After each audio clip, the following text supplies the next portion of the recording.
Betsy and Thomas here for the American Intelligence Media.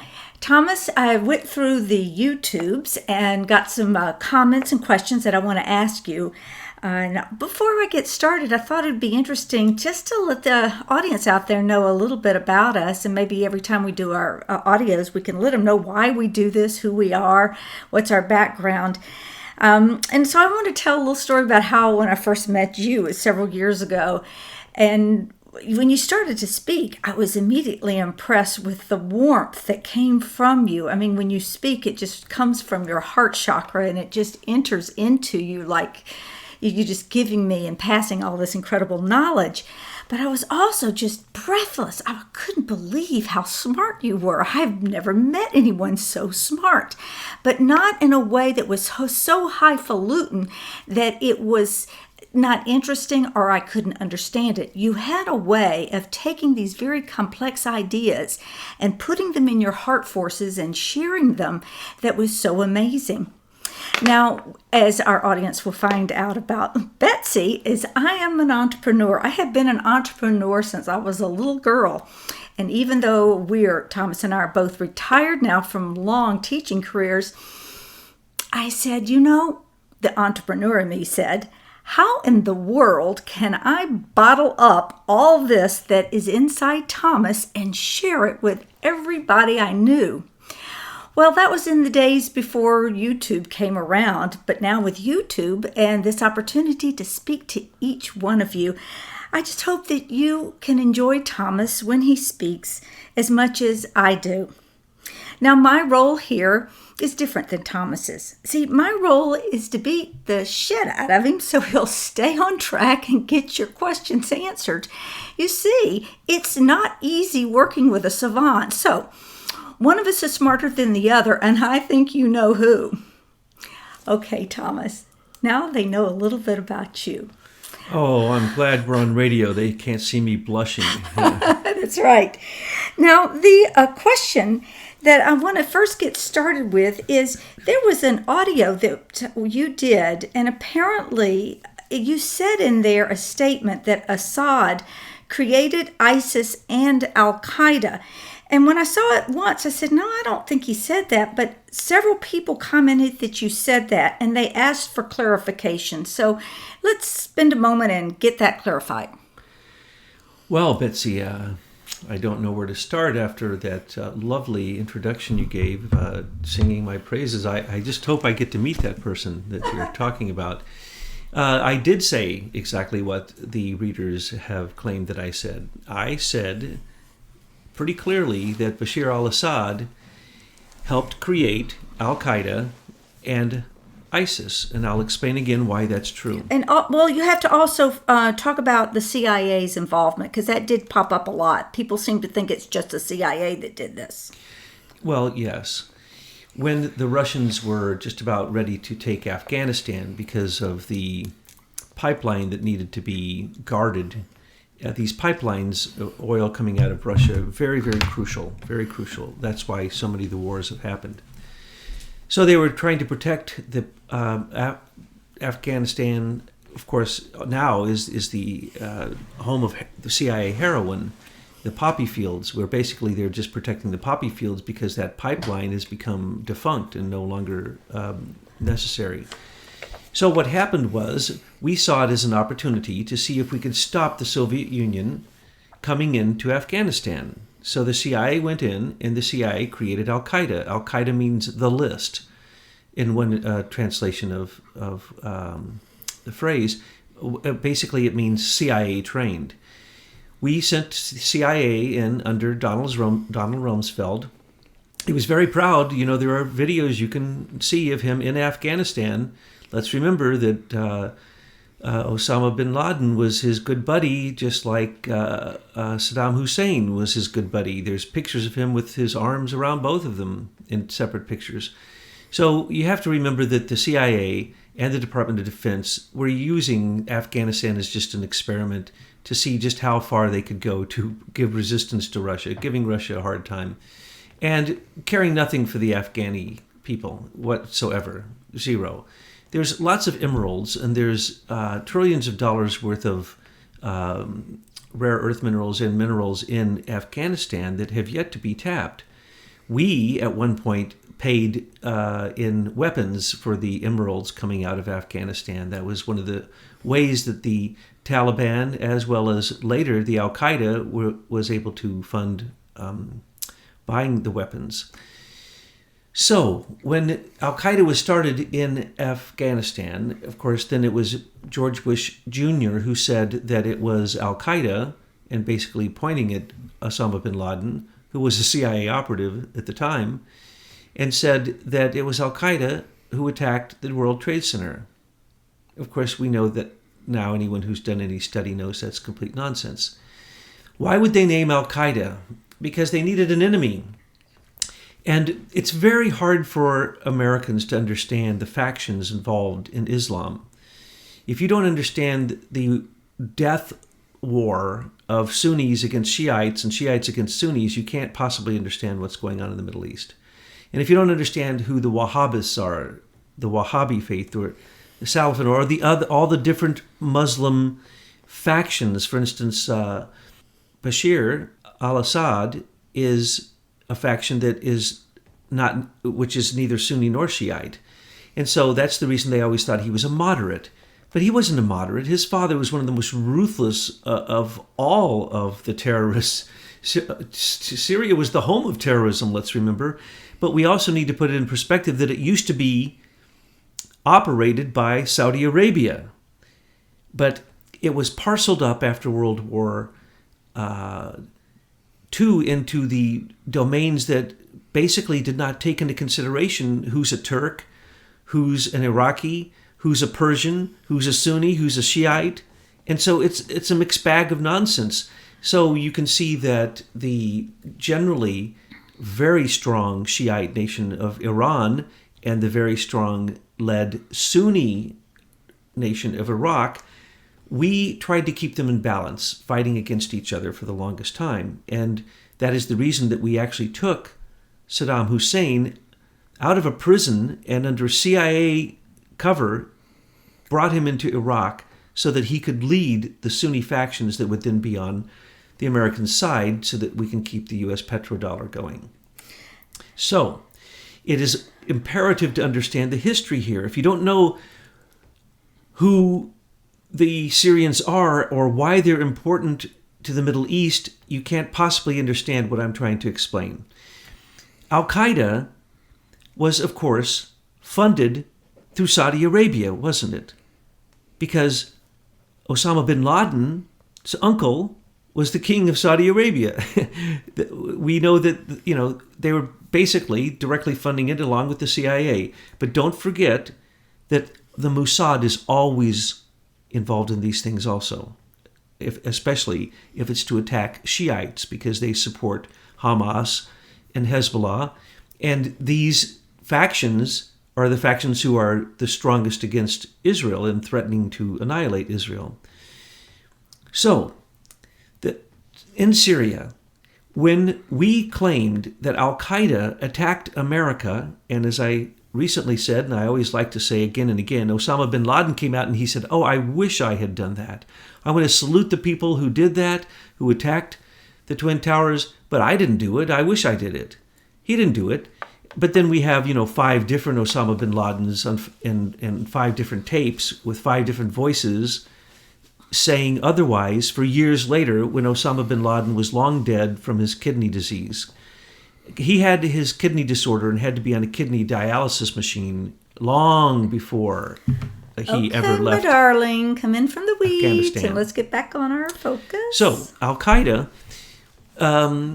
Bashir invited all Sunnis and Shiites and all factions to come to Syria after Al Qaeda had been blamed and we attacked Iraq, to come to Syria, and he armed them, he gave them money, and he called them all Al Qaeda and sent them in to Iraq to fight George Bush Jr. and the Americans who had unlawfully gone in and taken over a Muslim country. Again, we do this on as often as we can, especially if there's oil involved. So he was completely against the Americans. So we have to remember that. So it gets very, very complicated. I can't go into all the details, but let's just put it this way. When Al Qaeda came out of Afghanistan to come to Syria and joined with all kinds of Sunnis and Shiites, they were armed and given money to go into Iraq and attack. That's what they did. And they attacked the Americans and they attacked the Sunnis. And basically, in the end, because of civil war, the Sunnis were kicked out with Osama bin Laden, and basically now it's more Shiite. That's the reason that the Shiite nation of Iran, its top soldiers are in Iraq. That's the reason that the Sunnis, generally, and I don't want to be too definitive about this because it's very complicated. The Al Qaeda that we just defeated in Mosul was defeated by the Iranian Guard. Those are Shiites defeating Sunnis. And they're being pressed up against the border with Syria as right now Russia and Syria have bombed ISIS right back to the border of Iraq. Now, the Al Qaeda that was fighting in Iraq started to come back across the border of Syria. But remember, Syria is generally Shiite. So when Sunni Al Qaeda started coming back across the border of Syria, they simply changed their name to ISIS. Because why? They wanted to have a caliphate that included Iraq and Syria. Thus their name, ISIS. But there's also ISI and there's also ISIL, which is what Obama always referred to them as. Because it's not just Iraq and Syria, it's the entire Levant. This movement is also in Jordan, it's in Palestine, it's in Lebanon, it's in Syria, it's moved into Turkey, it's in all kinds of places. It's all throughout Iraq. So these names that they use are not telling you any truth whatsoever. Al Qaeda at one point was generally Sunnis who had a Wahhabist tendency being funded by the CIA to fight Russians, who then we said turned on us. Complete nonsense. But then when they moved into Syria and were supported by Syria to go into Iraq to fight Americans, they were joined by other forces. I'll talk about them in a minute. But when they came back into Syria, they changed their name. And when they came back into Syria, they joined with a tremendous amount of mercenaries. We're talking literally about Blackwater, KBR, Z. We're talking about the Israeli Mossad. For instance, al-Baghdadi is a Russian. He's not even Arab.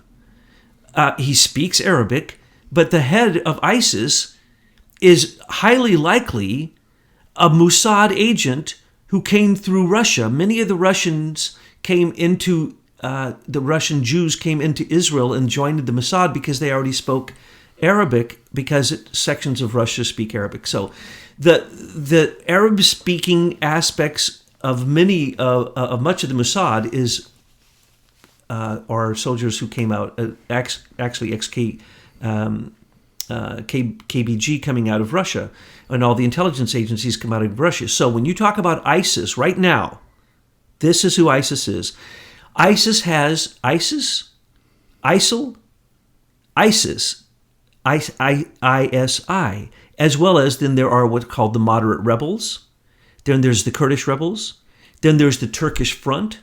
And then there's the Pentagon-supported forces.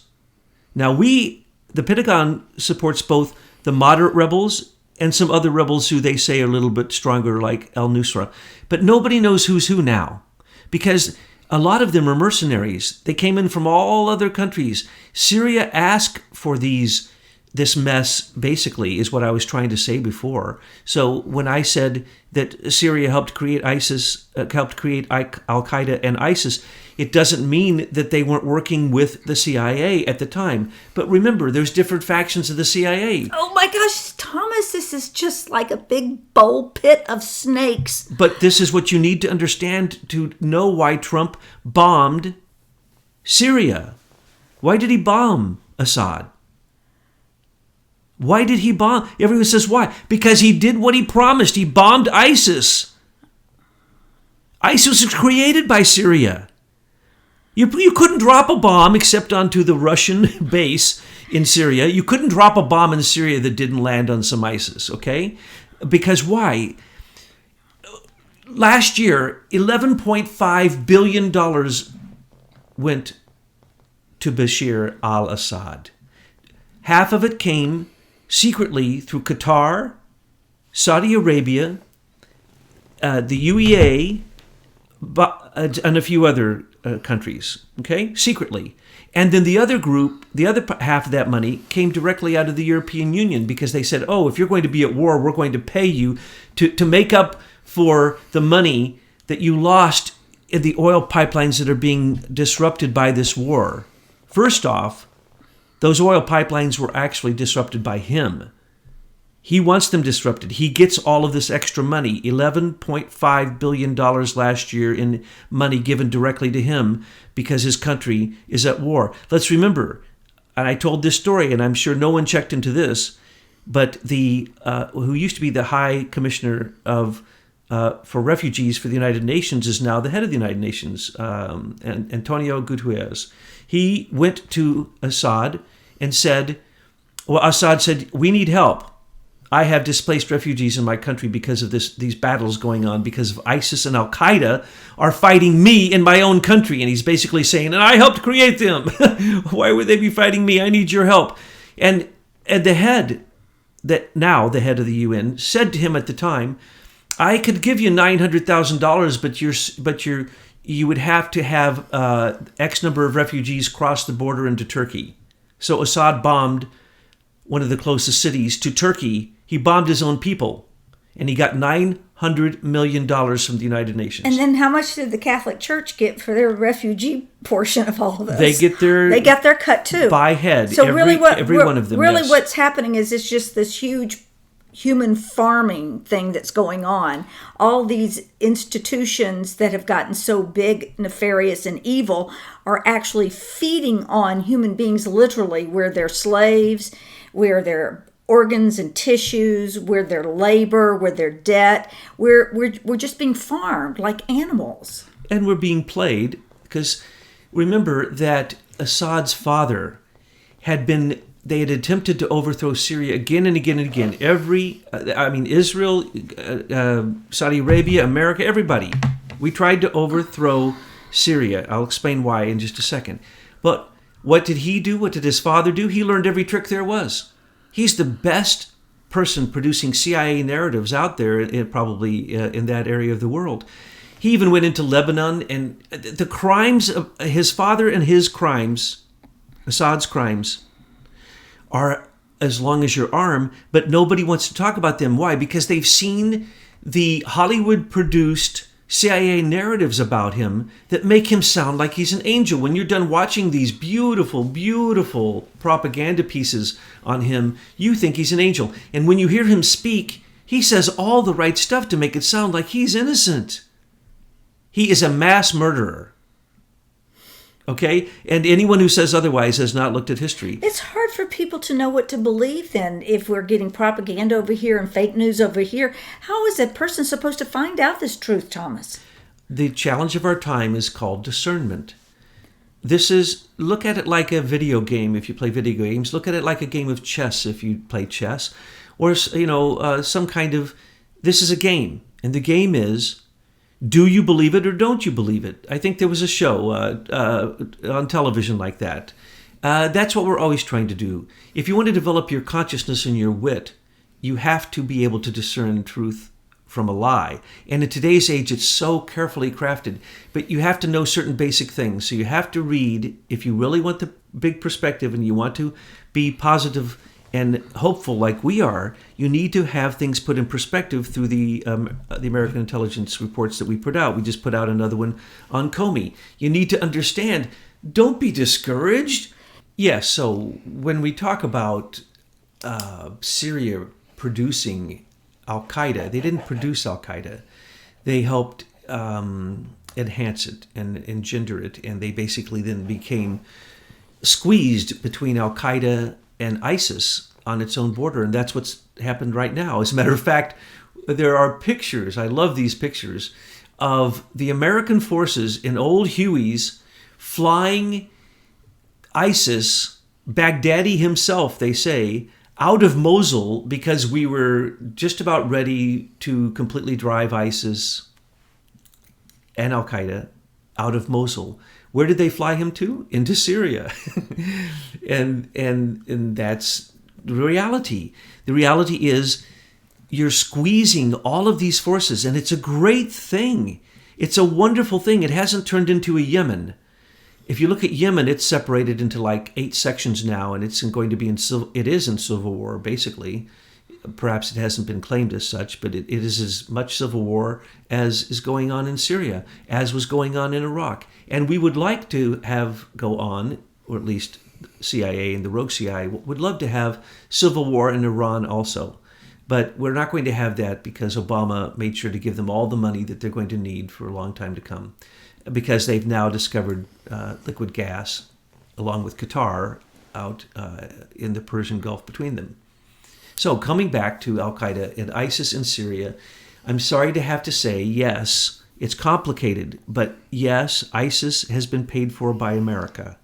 Absolutely. They were the mercenaries that we were using in Iraq. We had as many mercenaries in Iraq as we had soldiers. People don't realize that. And they kept changing their name. Their last name was Z-I. And those are the soldiers who have masks over their faces, and they're very tall because a lot of them are Russian. And if you look carefully, all you have to do is look carefully at any picture of ISIS, and you're going to see that many of them have U.S. tattoos on their arm stating which branch of the military they were fighting in before they became mercenaries for KBR, Blackwater, Z, and all these other groups. And killing is being made by these groups that used to be all clustered underneath the Carlyle group, but now they're separated out, and people are making a fortune still in Syria because they were paying all sides. All sides are being paid, and all sides were changing up who they were fighting for from week to week. But we recently, when Donald Trump said, I will not continue to give the $1 billion to ISIS that we were giving, I guess that shocked people because that basically ended the war. Have you noticed now that they say that ISIS is almost defeated in Syria because we stopped paying for them? $1 billion a year, folks. That wrap it up, but I'm sure we'll revisit this subject. And folks, if you would use the comment boxes below, kind of think about what Thomas said. And if you have questions, then we can continue to deep dive and also educate one another. If there are things that Thomas said that you found that you want to enlighten others on, put it in the comment box, because this is really what we're doing. We're trying to create an education and enlightenment forum for all of us so that we can wake up gently but fiercely. Okay, now, Dennis Velintino. Oh, he gave a very interesting question to us, but first he thanked us, and then he says he likes to pass along the information that he gets from the American intelligence media to others because he feels like we're a light in a dark world. So thank you very much. That's so sweet of you, Dennis. And here's his question to Thomas. The deep state and the shadow government are so dug into America, and they have so much power to destroy anyone who tries to expose them. With constitutional laws and treasonous criminal syndicate mafia-style tactics, how can we ever defeat this monster? The CIA was created unconstitutionally, and the CFR seems to be behind both the shadow government and the deep state. Thomas, how can we, the people, put an end to this corruption and restore our constitutional republic? It seems to be a lost cause. Is there a way we can just all get along and stop this constant war? That was from Dennis, you say, Betsy? Mm-hmm. Dennis, that is a great question, and you make the distinction, which is oftentimes blurred, between the deep state and the shadow government, which we'll make sure to pull apart here as we answer that question. It's a great question, and it's the question of why people keep saying, Thomas, how can you have hope? We do, though. Look around. Come on, you can't have any hope with the things that you studied and the doomsday stuff that you know, and what you saw when you were in the military and you worked for the, all those, for NSA and all that stuff. How can you have any hope left? Well, here's the deal. The shadow government started in 1913 when the Fed was created. So, the Fed, the CFR, the CIA were all in bed together. That's who created our international policy. It wasn't created by Americans. It was created by transnationalists. It was created by global imperialists, people who had their own greed in mind. Now, that shadow government does have deep state operatives in it, because deep state operatives are simply people who fall into the 7 deadly sins, usually greed, power, lust, just blatantly. Matter of fact, in America, they're proud of it. They wear it as a badge, how blatantly they devolve into the 7 deadly sins. Like a John Podesta, for example. Just look into the sickness of that man, the art in his house, the fact that, don't get me started. These people, some call them psychopaths, sociopaths. I don't quite go that far, but I tell you that they are so greedy that they would sell their mother down the river for a little more power and greed. And that's the way that it goes. So, that having been said, the deep state has agents in the shadow government. But the shadow government is being defeated by the Second American Revolution. Donald Trump was elected. So therefore, as long as he or his spirit or anyone following in his footsteps does the same thing and stands up and says, sorry, Washington, you will obey the law. That's the only thing Trump has to do. Make people obey the law. That is very interesting, because when we sent out the Comey piece yesterday, oh my gosh, I couldn't believe how many hits we got. And people are posting it everywhere, because I think they've reached the point where they realize that these folks truly are lawless. They're accountable to no one. And if we, the American people, do not take this one by one by standing up and saying, you will follow the law, that it's in that progress that we will overcome it. Yes, and we see this every single day. So I could list 1,000 things that are the positive aspects. Don't. Yes, correct. Oh, okay. Yes, I'm glad you caught me on that, Betsy, because I will, and I will give up until I list 1,000, exactly 1,000. They always say, your YouTube videos should be around 30 minutes. Well, I never can continue in 30 minutes. So, folks, if you get tired of listening, just stop, pause, go do your thing, come back when you're ready. I can't stop you. Go ahead. Because we keep saying the same things, because I don't just speak for myself. I speak for a conclave. And that group of people, we have been working together, some of us, for decades. And when we discuss these things, when one of us goes off track, then you better get the proof together. So basically, we come to a consensus because these things are known. We speak about things that are known. So let's speak about things that are known. Trump was elected. George Soros's takeover of America failed. Hillary did not become queen. Those are two of the biggest things that could happen in American history. American history will go on because George Soros funded Obama's setup for Hillary's takeover would have been socialism in America. And that's a nice word. Let's call it Marxism, social Marxism. Let's call it Leninism. Let's call it, all kinds of different names, Stalinism. Because why?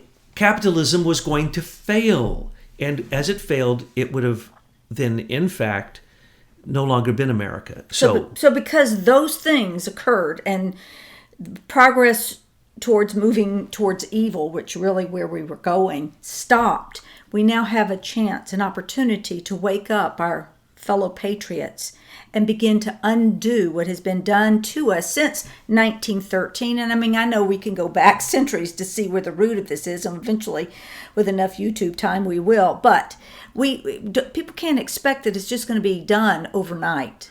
No, that's right. So the shadow government has had a monkey wrench thrown into the works, and it's come to a complete screeching halt. Every time one of those DC swamp monsters starts screaming, what happens? It comes back on them. Everyone hears them. Everyone looks at them and says, oh my gosh, I never noticed what a swamp monster you are. And what they call for comes back, rebounds on them. So this is going to take a while, because now that they can see that the shadow government is trying to defend itself, that also means the Bilderberger Society, the Trilateralists, the CFR, what people would call the New World Order, the Globalists, the Imperialists, the UN, all these different groups got terribly worried because they thought that America had ended.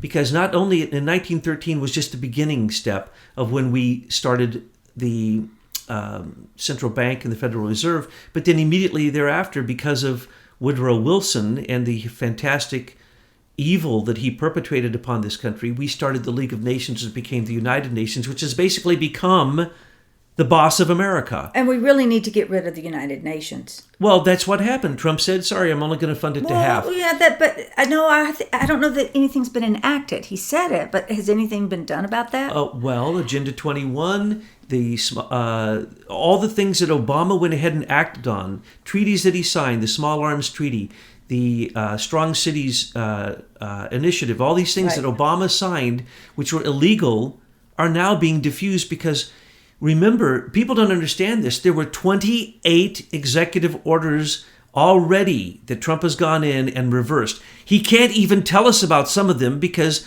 some of those, they weren't even executive orders. Obama created 3 other forms, policy procedures, policy directives, all these different silly names, completely secret. He had to go in and reverse a bunch of those. So people say, well, if he becomes the president, he does what he says, we won't see any more chemtrails. I think out of the last 17 days, we've had 3 days of chemtrails. Yeah, so we begin to see that. What did we begin to see? TPP, trash canned. NAFTA being considered to be trash canned. The UN having its plug pulled. The swamp, the plug is being pulled. And now to follow the law on immigration, to, end DACA, because that was done unconstitutionally. And if people in Congress want to vote on something that's constitutional, okay, Trump gave it to them to do that. Trump saved $5 trillion by getting us out of this stupid climate accord that I guess nobody had read because it didn't help America one iota, and it was all based upon false information. So we get to see all of the swamp monsters show who they are. As that's happening, what did they have to do? Because Trump was elected and Comey had to go down, who was the leader of lawlessness in Washington, D.C. They had to call in the only bigger lawless person in D.C. out of the most corrupt legal firm that he was working for, along with a bunch of other corrupt people from WilmerHale, one of the most corrupt lawyer firms in the world, passes the ethics committee and comes back to lead it as a special counsel because Comey leaked information that would get Mueller brought in on the case. Does anybody see what's happening here? He's going down. He's going to take his buddy down with him. Every time they leak something, it comes back to Comey. Comey has caused Loretta Lynch to put her the noose around her neck, Bill Clinton along with her, Hillary Clinton, perhaps because of his botched version. His attacks on Trump all failed. Those are like a dozen different attacks on Trump failed. We got to see that we had peace in Syria after he bombed Assad. Don't forget that. We immediately had peace in Syria. Then they parceled up the country, and then there was one more bit of fighting with the Americans involved, and now Russia and Syria are cleaning up, getting ISIS, killing them. And where are they going? They're being put on boats and sent to the Philippines, to Yemen. Who do you think pays for that? Who do you think pays for the airlift of the ISIS going to Yemen? You see, it continues, but we're awake. And so we're waking up in all of these different areas, and it's really, really, really good. The deep state agents are being found out for who they are. Have you heard Susan Rice say anything? Oh, no. Have you heard Sally Yates say anything more? Where's Valerie Jarrett? Woohoo! Oh, Valerie Jarrett was going to lead the opposition. Where's Obama? He was going to lead the AFA, 32,000 foot soldiers. How about Antifa? Oh, no, they're going to go to jail next time they come onto the streets. Because why?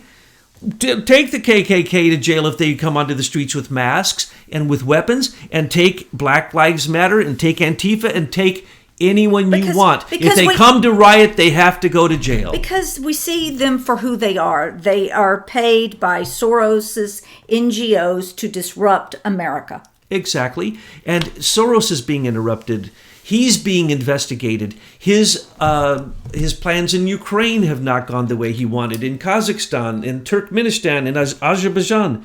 He is failing in some of his missions. He lost $1 billion the day that Trump got elected. Remember that.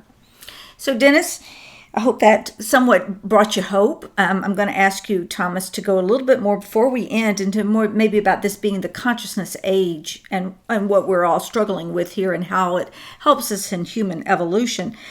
If there is one thing you can do, all of you on the other end of listening to this, is to do as Thomas suggests, stand up for law and order. We have a constitution. It's a beautiful gift to the American people. We need to go back and be a constitutional republic. We need to make sure that our Congress people follow the law. Like, what is this about the subpoena, use of fusion GPS? Glenn Simpson, and yes. He is not turning over his documents? Right. Excuse me, this is not a doctor-patient relationship or a lawyer-client relationship. This is about who your freaking client was. You need to cough it up, buddy. And no, they're not paying attention to the law right there in Congress. So we back here, we can send in citizen intelligence reports. All you need to do is print it, put your congressman's name on it and send it in and let them know what you know and tell them you expect them to get their job done. Anything else about that, dear?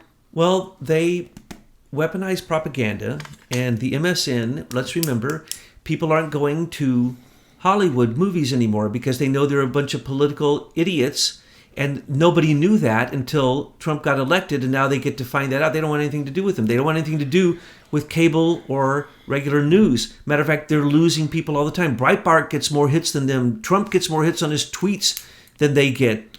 In some cases, combined. All of them combined get less than these new alternative ways of communication. So by not turning on the media, television, or going to their movies, you really have hurt them in that way. You vote in that way. You can vote every single day by what it is that you do as your habits and what it is you buy into and what you don't buy into. But now your question of stating why, why this would happen in terms of consciousness. Yes. In the world, let's remember. And then wrap it up for us. If you are in Papua New Guinea, you are not developing your ego necessarily. You are not being presented with so many challenges that you have to make yourself strong so your ego, your sense of identity, your I, your consciousness can get strong. You might have extremely limited sensory exposure. But in America, we have the greatest. So that extreme. Now in Europe, they have their ego, but unfortunately, we're going to have to talk about the ego and freedom. Does the headhunter, the cannibal in Papua New Guinea, have the freedoms that an American has? No. Do they have the freedoms that a European has? No. Europeans had freedom. They've now given it up because one leader, Angela Merkel, said, all of you 55 million refugees that Obama created by bombing 7 countries are all welcome here in Germany. You just got to get here, which means they had to go across all the other European nations. And she knew that they had a no borders rule in the European Union. So she knew that when this one person said that, one person, Betsy, one person did one thing. And look what happened to the ego and to freedom. In America, we have to expect the aberration of the ego, of the human being. Every type of weird expression of who you are and your sexuality and whether you're an animal or a human or anything you want to do is all just welcome in America. It's like American Idol. The weirder you can be in America, the more people stand up and clap for you. Right, well, there's like something called ecosexuality now, where you go out and make love to trees. I'm like, whoa. Oh, yes. Well, okay. I'm afraid I would get into that, and I could say a bunch of dirty jokes about that. But let's remember, do they have freedom, and is their ego being developed in Russia as much as, say, in Europe or as in America? So we have to expect the aberrations in America. The aberrations are of neurosis, psychosis, and the aberrations of sex and violence. Well, that is America. I'm going to repeat it. Neurosis in your thinking, psychosis in your feelings, and in your willpower, the aberration of sex and violence. That's what's on television, folks. If you watch television, you go to the movies, and you believe that agenda, then your consciousness is diminished. When you wake up through discernment, and you can look and find the truth by effort in this incredibly confused American world where things are antisocial. This isn't supposed to be a very social time of human historical development, because when you have an ego, it rubs up against other people's ego. And when you are prideful or you are envious of somebody else, what does that mean? Your ego wants something you think their ego has. Well, is that not politics? That is the definition of politics. Politics is my vote for me. My ego is better than that person's ego. It's a personality contest. That's really all politics is. And who can lie the best and who can appear to be the nicest to people. Okay, Thomas. That's lovely. So we wish all of you a good evening or a good morning if that's the case. And we'll be back again with your questions, hopefully with briefer answers. Okay. Bye, y'all. See you later.